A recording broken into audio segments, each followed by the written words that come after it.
फूलों से सजा हुआ कमरा, चारों तरफ बस गुलाब के फूलों की खुशबू ही खुशबू महकी हुई थी। हल्की हल्की कैंडल की लाइट जल रही थी।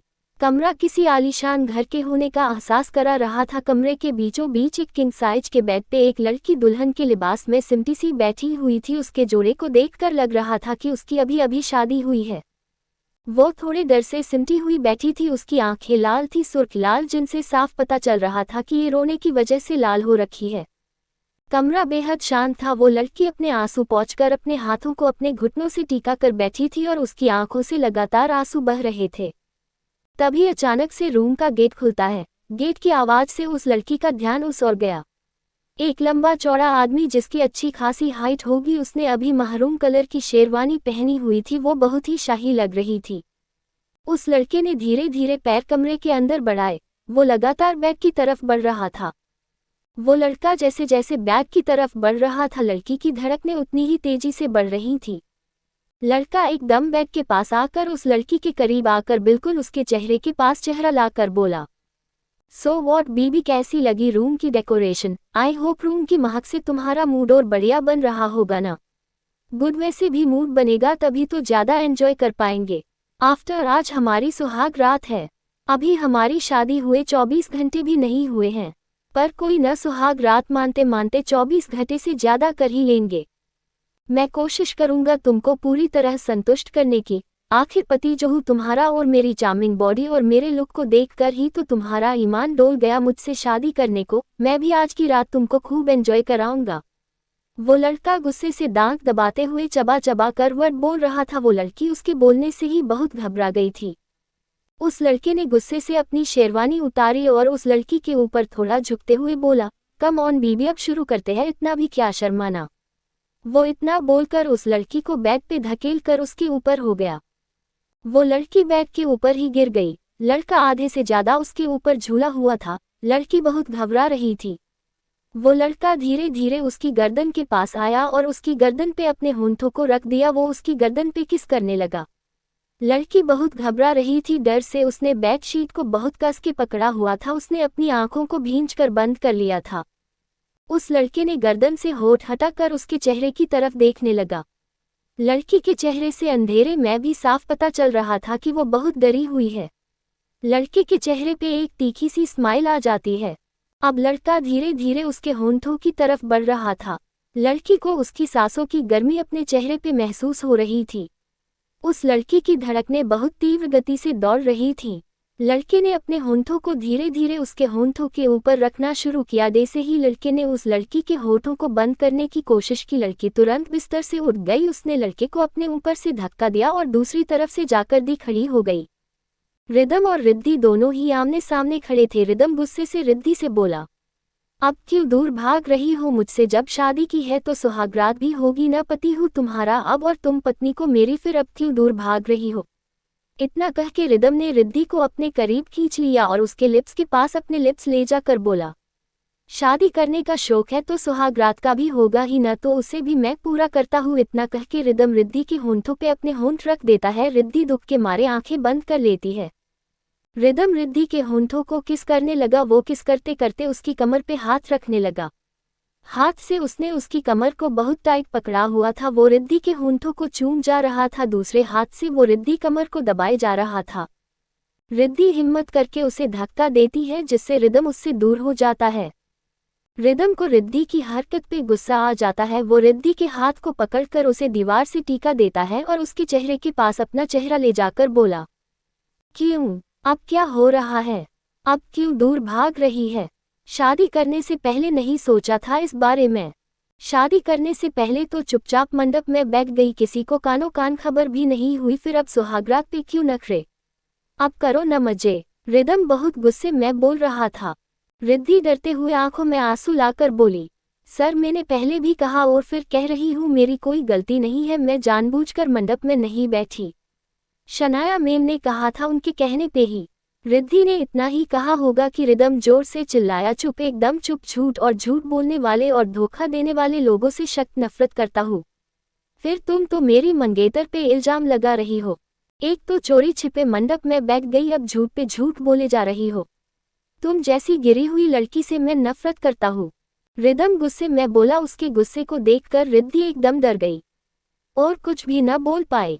रिदम उसे गुस्से से खींचकर अपने बेहद करीब लेकर बोला, तुमको क्या लगता है तुम अपने मकसद में कामयाब हो गई? तो बिल्कुल गलत हो तुम। बेशक अभी तुमने मुझसे धोखे से शादी कर ली हो, लेकिन मैं इस शादी को नहीं मानता और सिर्फ 6 महीने तुमको कैसे भी बर्दाश्त करूंगा। उसके बाद तुमको तलाक देकर फिर सहनाया से शादी करूंगा और तब तुमको तुम्हारी असली औकात पता चलेगी कि रिदम खुराना के साथ धोखा करने वाले लोगों के साथ वो क्या करता है। रिदम ये सब इतने गुस्से में बोल रहा था कि उसे पता ही नहीं चला कि रिद्धि के हाथ से उसकी चूड़ियां टूट टूट कर गिर रही थीं। रिदम फिर उसके मुंह को बहुत जोर से अपनी ओर लाकर बोला, और मिस पीए अपनी औकात मत भूल जाना। तुम रिदम खुराना की पीए हो और वही रहोगी। गलती से भी ये शादी का सच किसी को भी बताया न तो तुम सोच भी नहीं सकती तुम्हारे साथ क्या क्या कर सकता हूँ। रिदम बहुत गुस्से में बोल रहा था और बोलकर रिद्धि को जोर दे धक्का देकर बेड पे गिरा दिया और वॉशरूम की तरफ चला गया। रिद्धि वही बेड के पास खड़ी खड़ी रोने लगी। उसकी आंखों से आंसू नहीं रुक रहे थे। वो रोते रोते रूम से बाहर बालकनी में आ गई और अभी 24 घंटे पहले जो हुआ उसके बारे में सोचने लगी। 24 घंटे पहले खुराना हाउस दुल्हन ही तरह सजा हुआ था, और होगा भी क्यों नहीं आज उनके घर की बहू का, आज इस घर में पहला दिन जो होने वाला था। खुराना खानदान के रिवाज के हिसाब से अभी तक किसी ने भी दुल्हन का चेहरा नहीं देखा था। बहू की मुंह दिखाए होगी। गृह प्रवेश के बाद तो सभी रिश्तेदार बारात से सीधे खुराना हाउस ही आए थे। आज खुराना खानदान की बहू का गृह प्रवेश अच्छे से हो गया था, बस अभी मुंह दिखाई के लिए कविता जी जैसे ही आ गया है। एक जोर की आवाज आई। कविता जी अपनी बहू की मुंह दिखाई की रस्म को आगे बढ़ाने के लिए बहू के पर्दे को उठाकर ऊपर करने ही वाली थी कि एक जोर की आवाज आई, रिद्धि शर्मा। रिद्धि नाम सुनते ही सब लोग उस आवाज की तरफ देखने लगे। घर के मेन गेट पे खड़ी शाहनाया जोर से रिद्धि का नाम लेकर चिल्लाई। शाहनाया को सब लोग गेट पे खड़े देखकर सभी की आंखें आश्चर्य से फैल गई। Flushed flushed flushed. रिदम शाहनाया को गेट पे खड़ा देख गुस्से और आश्चर्य के मिले जुले भाव के साथ बोला, सहनाया तुम यहाँ pouting pouting pouting flushed flushed flushed. तो फिर ये कौन है जो घूंघट में मुंह छिपा कर बैठी है?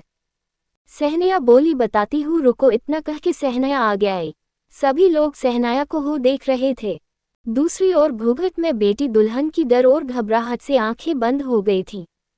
सहनाया आगे आए और रिदम के बगल में बेटी दुल्हन के घूंघट को उठाकर एक जोरदार थप्पड़ सहनाया ने दुल्हन के गाल पे लगा दिया। घूंघट ऊपर होते ही सभी लोगों की आंखें और मुंह दोनों ही खुले के खुले रह गए। कोई कुछ बोल ही नहीं पाया। तब तक सहनाया ने रिद्धि को दूसरा थप्पड़ मारा, तब जाकर सबको होश आया। रिदम उसकी तो पूरी दुनिया ही हिल गई अपने बगल में खड़ी लड़की को देखकर। वो लड़की जो उसको पिए है वो उसकी बीवी कैसे, कुछ भी समझ नहीं पा रहा था। सभी लोग आगे आए और सबसे पहले रिदम की चाची नीता बोली, मिस पिए तुम यहाँ क्या कर रही हो और तुम दुल्हन के जोड़े में क्यों हो? फिर सहनाया की ओर देखकर बोली, सहनाया कुछ बताओगी? ये 2 कोड़ी की पिए रिदम के साथ तुम्हारे कपड़ों में क्या कर रही है और तुम कहाँ थी अब तक?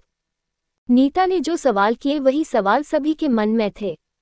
रिदम तो गुस्से से पागल हुआ जा रहा था कि आखिर ये तमाशा क्या है। सब लोगों ने रिद्धि और सहनाया दोनों के ऊपर सवालों की झड़ी लगा दी। तब देवकी जी जो रिदम की दादी भी हैं और घर में सबसे बुजुर्ग भी, तो वो जोर से चिल्लाकर बोली।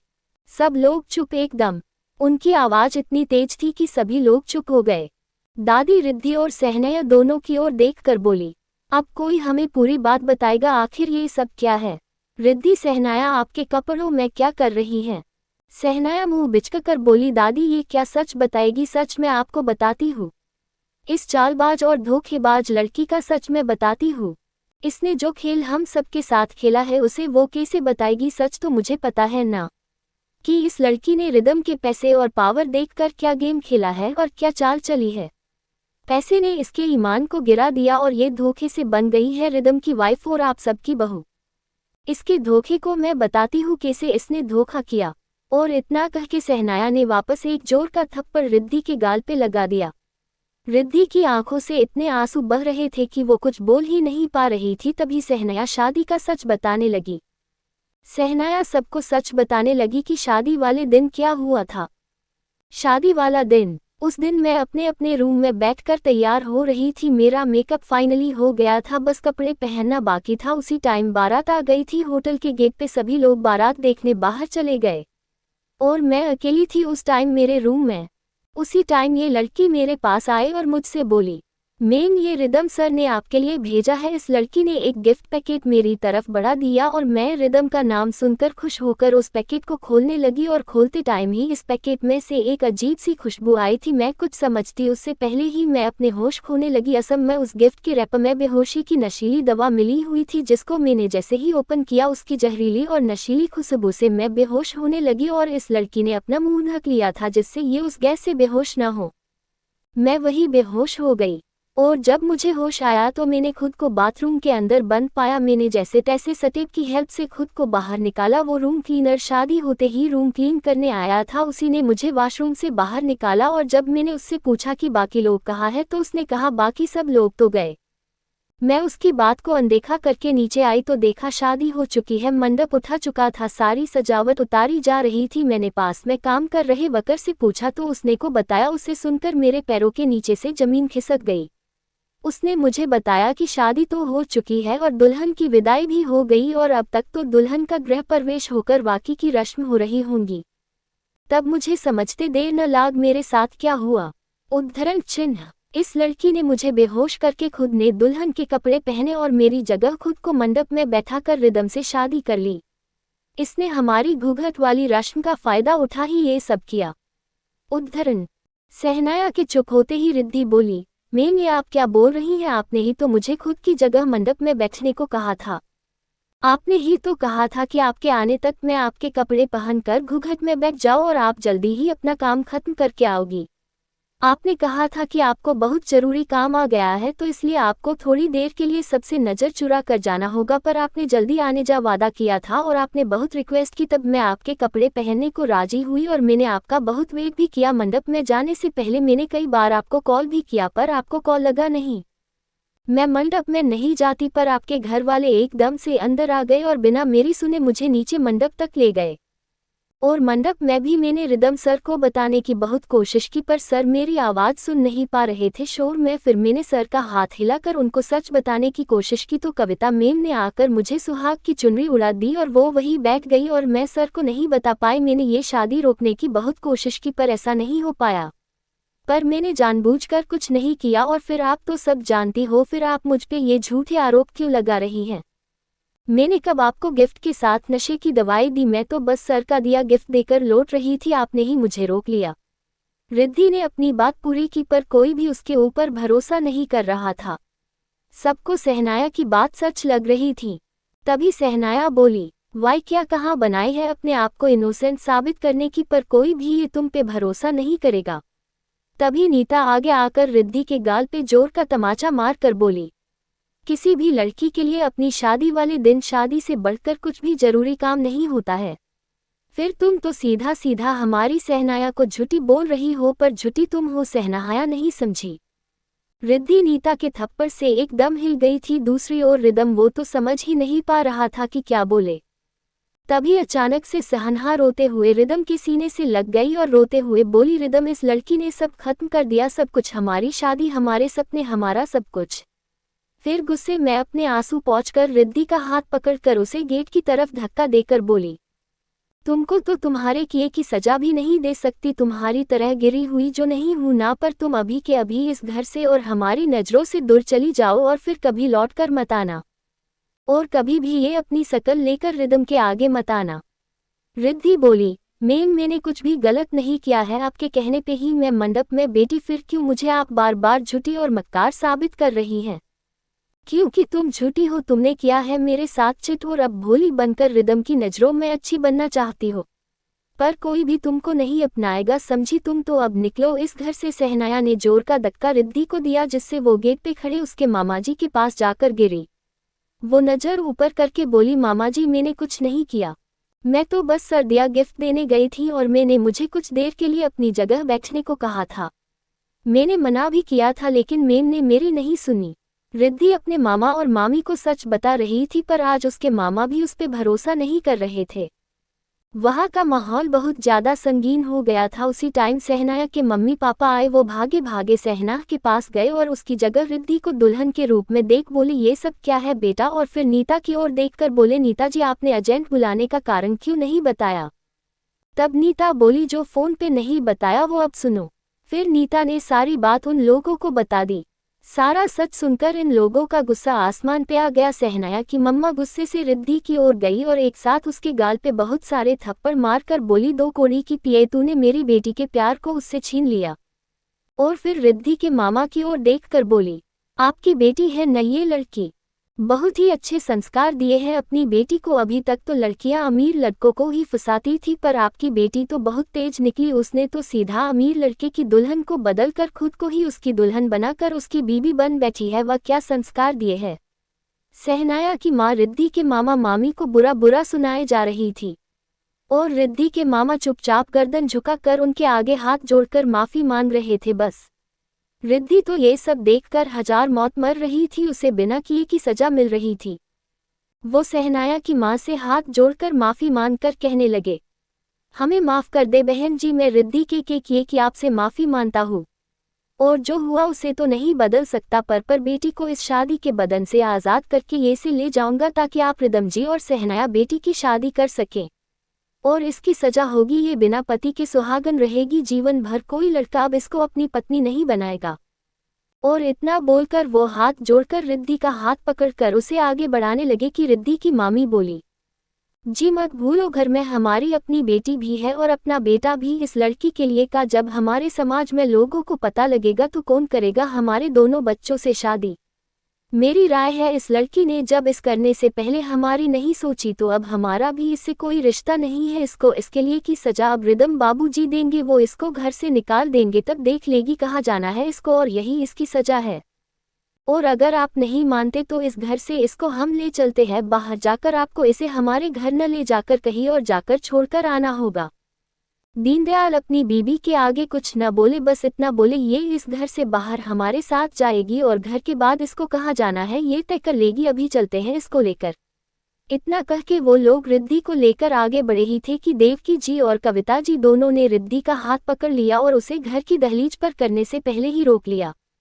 दादी बोली, शर्मा जी, आपने हमारे बेटे ड्राइवर के तौर पे काम किया है तो हमको पता है एसएसपी कैसे इंसान हो, आपके संस्कार गलत नहीं हो सकते।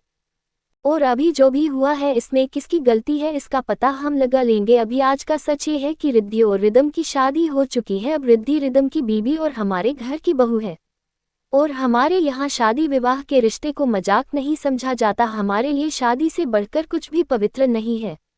अभी हम सच का पता लगवाएंगे और उसके बाद जो भी फैसला होगा वो हम बाद में करेंगे।